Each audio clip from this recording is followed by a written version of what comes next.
Poitiers is a city that counts about 90,000 inhabitants, which makes it a medium city by French standards. Located on various thresholds between the country's north and south, and the massive Central Mountain zone and the Atlantic Ocean, the place has always been a zone of passage. For instance, in the 8th century, Arab troops attempting to evade French territory after they had conquered Spain went there, but their advance was definitely halted near Poitiers on the 24th of October 1732. The town was progressively built along the Boive River, right where it emerges into the Clain River. Those two rivers gave the location a natural protection against foreign invaders. In the center of that view, we can see the street that formed one of the major arteries of the Roman city, the Decumanus. Amongst the typical monuments of the city, a certain number are religious. The Saint-Radegonde church is the heir of the ancient sanctuaries built in that spot to shelter the tomb of the city's patroness saint, Sainte Radegonde. She was the former wife of the Frank king Clotaire I in the 5th century. She preferred to renounce her title of queen to enter religious life. She founded the Abbey of Sainte-Croix, the Holy Cross, one of the first monasteries in Gaul. When she died, the monastery had about 200 nuns. The emplacement of her former monastic cell, back when she was in the abbey, was rediscovered and rebuilt. It is there that she claimed to have received a vision of Christ, announcing he would soon be greeting her in paradise. A century before, the city of Poitiers had already given the church an illustrious saint and a father of the church, Hilarius of Poitiers. Appointed bishop in 1353, he stood as a great defender of the Nicene Trinity theology against the Arianist heresy, which considered Jesus was God by adoption and not by nature. He also helped monacism spread in Gaul by asking the future Saint Martin to found the Ligugé monastery, 10 kilometers away from Poitiers. It's one of the oldest monasteries of Occident still active. Also in that time, the St. John Baptistry was built, one of the oldest Christian edifices in Western Europe. More than a millennia later, in the beginning of the 18th century, another saint labors in the city of Poitiers, Louis-Marie Grignon de Montfort, one of the main figures of the French school of spirituality. Born in Bretagne, the western point of France, the priest ministers in the Poitiers General Hospital in 1701. While gathering young ladies feeling the desire to help those in need, he meets Marie-Louise Trichet, with whom he founds the Congregation of the Daughters of Wisdom. When Pierre Coudrin heads towards Poitiers after he's left the granary of Usseau, it's a town he knows very well, having lived there as a regular student and then as a seminarian from summer 1785 to January 1791. He first studied philosophy at the Two Brothers College located on Cathedral Square. It is named thus to honor the two canon brothers that founded it in the 16th century.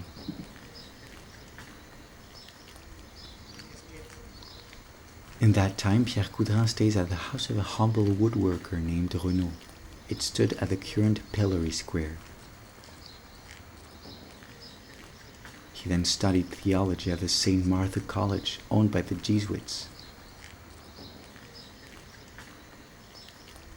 It was in that college's chapel that was gathered on the 17th of March 1781, the Provincial Assembly, for the preparation of the Versailles Estates General and the writing of the Registers of Grievances.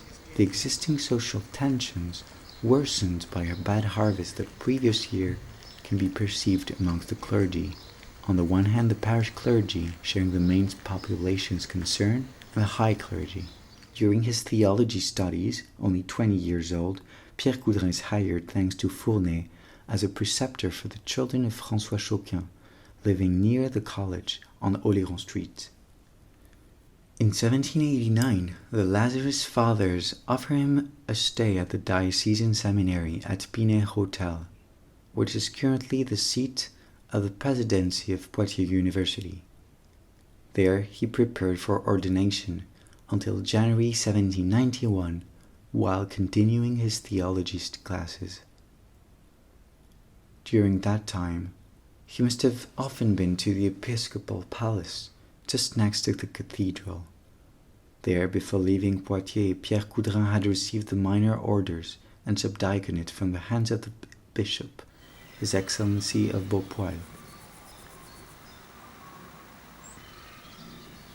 When he decides to go back to Poitiers at the end of the year 1792, he approaches the city stealthily through the woods, avoiding towns and villages.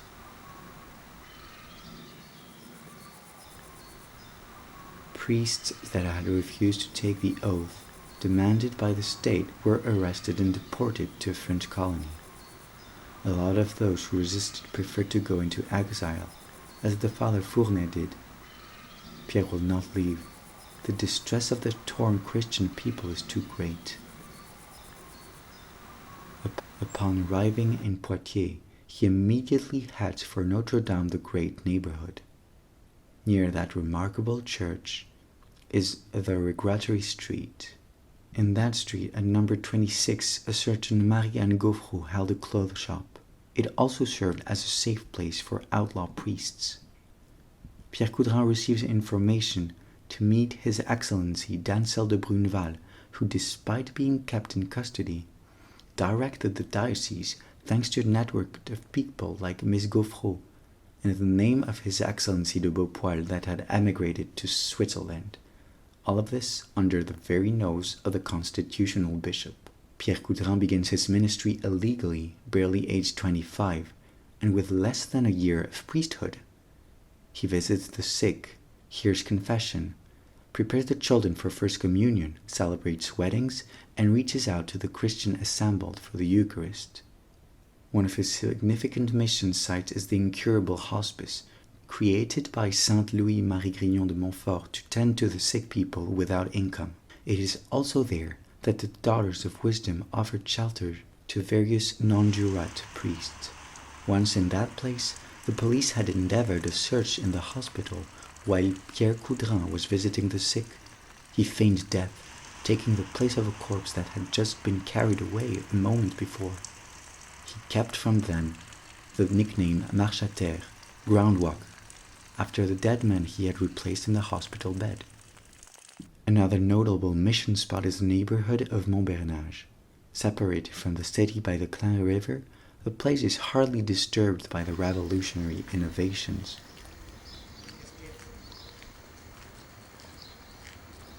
The inhabitants are a humble population, regrouped around the sheepfold chapel erected at the beginning of the century by Grignon de Montfort. The spirit of this saint impregnated the local population, thanks to the Daughters of Wisdom who held a school there. Father Coudrin is marked by Saint Louis-Marie Margil's spirituality. He won't be afraid to profess with him, when one has found Mary, and through her, Jesus, one has found everything.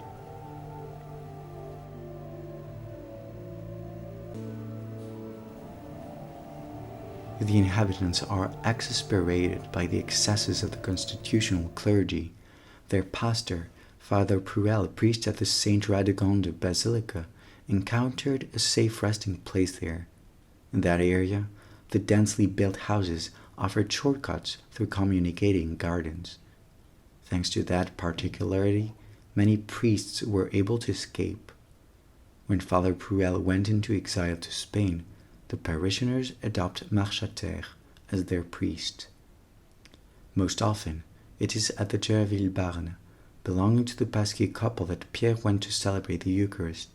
It stood in the place of that building we see in the background. Many ladders were set there so as to enable the assembly, in case of emergency, to disappear to nearby hiding places in the blink of an eye. His ministry isn't limited to Montbernage. Often, despite the danger, he crosses the Joubert Bridge, especially to hear the city priests in confession and visit prisoners. A thick door used to separate the town from the suburb. It stood on the last pier of the bridge facing Main Street, the former Decumanus. On Pilori Square, where he once lived, the guillotine had been set. Pierre Coudrin, hidden in the execution crowd, assisted in their last moments various people he knew, among them a few priestly brothers. It is said that he disguised himself as a mason and granted absolution to the condemned that passed by, while faking wall rendering. On the 3rd of October 1793, during an inquiry of the Revolutionary Surveillance Committee at Mesgofro's place, the police seizes an act of marriage signed under the name Pierre Coudrin, Catholic priest. Immediately a price is set on his head. During that same month, Henriette is arrested with her mother because they had welcomed a refractory priest in their home on High Train Street. He was the vicar of the Saint-Georges de Noigny parish. She and her mother are imprisoned at the former convent of the Hospitality Augustines that had been turned into a prison. It used to be in that spot a few hundred meters away from their house. They stayed there until the 11th of September 1794. From that time, Henriette feels the desire to consecrate herself to God. She starts looking for houses where Holy Mass is secretly celebrated.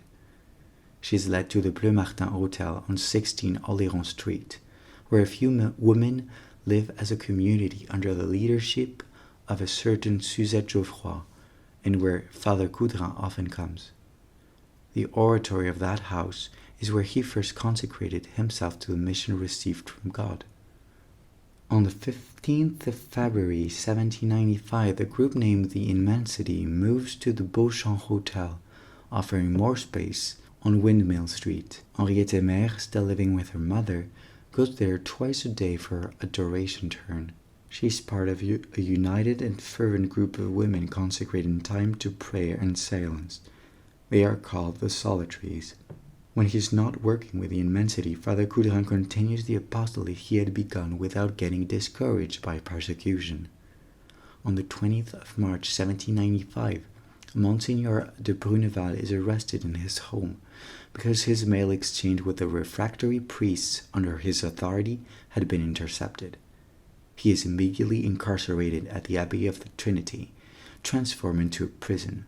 Father Coudrin, relentless, manages to break into the sealed apartment and take the consecrated hosts that remained there to save them from potential desecration. At the end of 1795 or early 1796, Father Coudrin shares with Henriette Mère his foundation project, which has grown ever clearer since the vision of the granary in Husseau. She is instantly won over to it. On the 25th of March 1797, the Immensity settles in a house facing the cathedral. While they are there, Father Coudrin comes up with the first version of a rule for the Solitaries. The purchase of an independent house becomes a necessity for the project to deploy. Soon, an opportunity presents itself. Facing Henriette Mère and her mother's house on High Trellises Street, a private mansion is on sale. It is the Moria Hotel that shall become the Grand Maison.